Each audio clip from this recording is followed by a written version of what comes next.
So here's the cucumber crop that we have. We talk a little bit about that.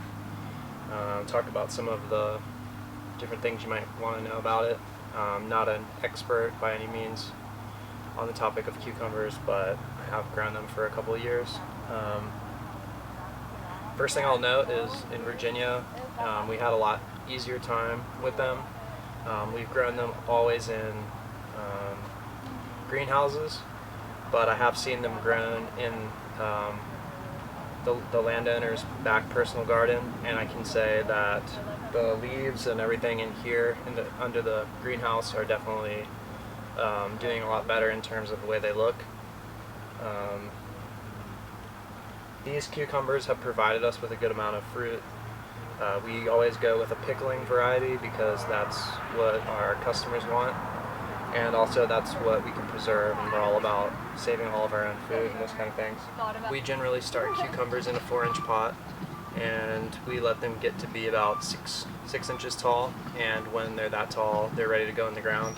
We grow them the same way we grow our tomatoes, which is that we put a stake in the ground and we tie it to the roof with a string, a piece of baler's twine or something similar. Basically what that does is it gives support for the main vine, and we choose a lead vine, and we cut all the rest off, so we keep one vine going straight up. Keeping it clean generally gives us more space, and having more space helps us work, so that's kind of more where I'm going on there. I don't prune any more than I really need to, but I also try and make sure that there's stuff off the ground. That seems to be where most of our pests come from. Our cucumbers have a number of pests, and if you catch them early, it's generally not too big of a problem, but it can often be an ongoing thing that you have to treat, so I would recommend that you pay close attention to the pest pressure that you have in your area. I've noticed that keeping them well watered is generally the best prevention for pests, and good soil, but with that being said, sometimes when you're on a new plot you can't really help that with so much.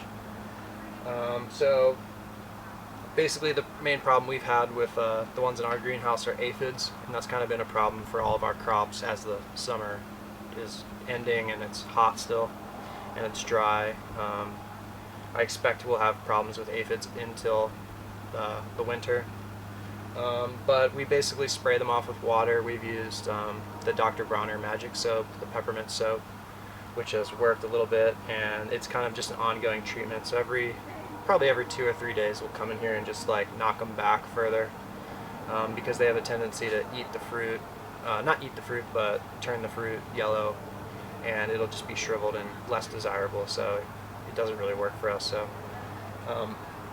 So yeah, so that's kind of like the common pests, but I mean, you know, we're getting a couple of cucumbers every other day, so about a cucumber a day, and these were some volunteers that came up from our last batch with some seed that we threw out that we thought didn't germinate, and these came up, so we planted them. We already had to take one out because of the aphids, but the other two we've gotten under control. This is a great thing if you want to pickle stuff. I recommend it. I personally really like cucumbers, so that's something that we grow.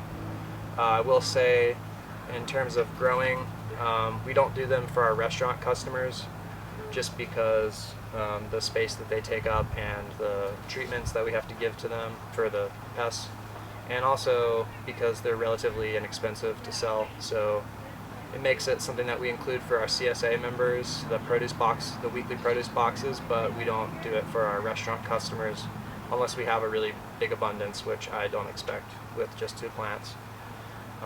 So these are pretty much just a personal use thing, but just wanted to give you a little more insight into the cucumber, so if that helped, like and subscribe and let other people know about it so that we can keep on working on this stuff.